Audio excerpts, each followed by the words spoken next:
fellow Nevisians and residents, I am honored as the leader of the Nevis Reformation Party to bring you greetings on this, the eve of a new year and indeed a new decade. 2020, in the language of optics, signifies perfect vision and is expected, therefore, that those entrusted to govern this our beloved land would do so with the sharpest and the clearest vision. In order to chart the year that will be unfolding before us, we must in retrospect cast our minds back over to the year that we have now concluded. What, if anything, must we say was achieved in Nevis since the Concerned Citizens Movement came to office 2 years ago? The records will clearly demonstrate that they have failed to deliver on the mandate on which they were elected. The record will clearly show that they have squandered the island's resources in both 2018 and 2019.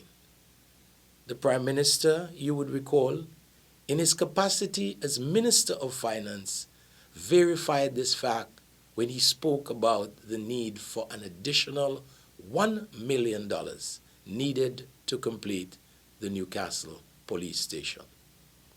Regrettably, what the PM was alluding to was the systematic mismanagement of taxpayers' dollars on every single government project on Nevis. They all ran into tens of millions. Having already spent $1.7 million in 2018 to upgrade the cultural complex, another $1.1 million was spent in 2019. This, while the tourist jetty in Charlestown remained a hazard and unusable for cruise tourism passengers. In Gingerland, a project that was budgeted at $200,000 ended up costing $2 million. We witnessed the slow meander of both the Brownhill and Craddock Road projects with no discernible completion date in sight.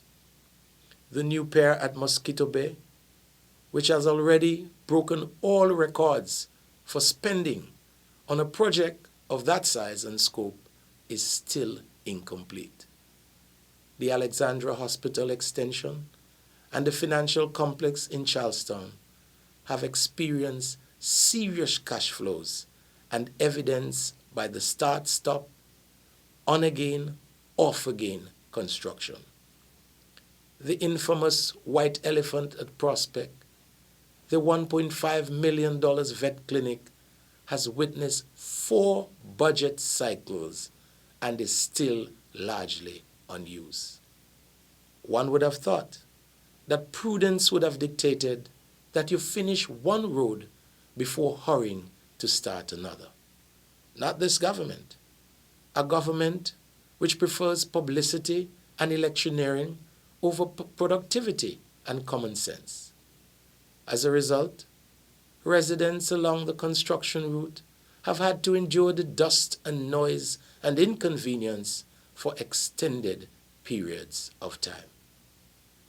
Even more disconcerting is the fact that all these government projects are mirrored in controversy and blatant corruption.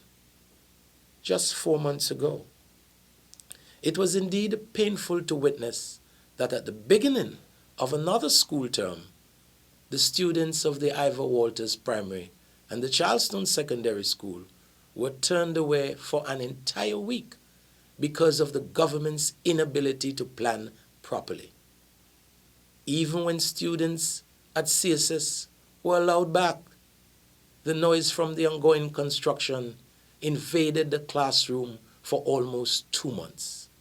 Evidently, the assurances given by both the junior and senior ministers of education that construction will be halted until the close of the school day were not relayed to the contractors. And so the students suffered while the air premier enjoyed the sight and sound of Ephesus in his quest for salvation. In early 2019, the country was hopeful when the Premier announced that he had granted license to the Nevis International Bank and Trust. We soon learned to our disgust that he had approved the license with the full knowledge that his wife was a director and his law firm handled the incorporation and served as their legal representative. Unfortunately, this unethical behavior mirrors what happened prior with the Candy Resort development at Long Holby, when both he and his wife benefited from all ends. Today, the Candy Resort, the only hotel development to come under this administration, is nothing more than an eyesore. This failure must be laid at the feet of the Premier. In 2019, as was the case for the previous 5 years, we have seen consecutive deficit budgets, with increased dependency on St. Kitts to fill the widening financial gaps. We have witnessed firsthand how the overdraft facility at Bank of Nevis has ballooned from $21.2 million to $32.2 million. Similarly, we have seen the blowing up of the national debt to $500 million. This level of debt is very dangerous and unsustainable and truly threatens our very financial survival. As evidence of the risk, the $142 million debt at National Bank has gone unserviced. This at a time when revenues are down and VAT receipts from the since discarded arrangement with the NRP federal government are at an all-time low. If that arrangement was still in place, some $2.5 million extra would have been added to the empty Nevis treasury. This so-called zero tax budget was meant to deceive Nevisians, because hidden in plain sight are plans to increase various fees on healthcare, property, and the already troubled offshore financial sector. Having already squandered $200 million with little by way of development to show for it, their stewardship of this island leaves a lot to be desired.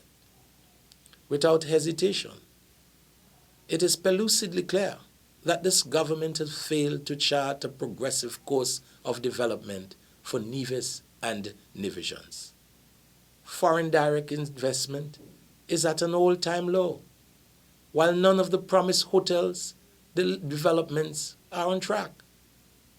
Even the largely granted funded park at Pinnis can't seem to find its legs despite a groundbreaking ceremony in July of this year. Employment, particularly among our youth, is in double digits, and the only game in town is the STEP program. If we are to succeed, this new decade calls for a seismic shift in who governs this country. We must surrender the infatuation with bluster and bombast and replace it with sober and deliberate thinking. We of the NRP have been down this road and know how to maneuver the bends and the corners, the hills and the valleys that leads to the promised land. We in the Nevis Reformation Party look out into the new year and are secured in the belief that we will be better stewards of Nevis. We believe that with experience as our guide, we can deliver a new and bigger Brownhill Communications. We believe that our flagship hotel, the Four Seasons Resort, brought here 30 years ago by the Nevis Reformation Party, can be buttressed by another such resort. We did it before, and we will do it again. We believe that the hope of Nevis is dependent on the promise of geothermal energy, a promise repeatedly broken by those opposite in the Concerned Citizens movement. We look out in 2020 and see the spring of a new beginning and a new understanding between the Nevis Island administration and the federal government. A new relationship codified in law as it relates to the sharing of resources harvested from the Citizen by Investment program and grant funding from friends and allies. In this way, Nevis can more securely plan its future and care for its people. We can plan and deliver on a new frontier in development along the southern Atlantic coast of the island. We can plan and deliver a new center of excellence for skills development. We can plan and deliver on new and affordable housing, comprehensive health care, and access to scholarship for tertiary education. We can plan and deliver on new opportunities for the young and the not so young. The unfolding decades is ours to take or lose. We in the Nevis Reformation Party are confident in our collective abilities to take it and not lose it. The NRP party, under my watch, stands ready to serve at all levels. I humbly ask for your strong support. We pray God's richest blessings on all of us. Happy New Year.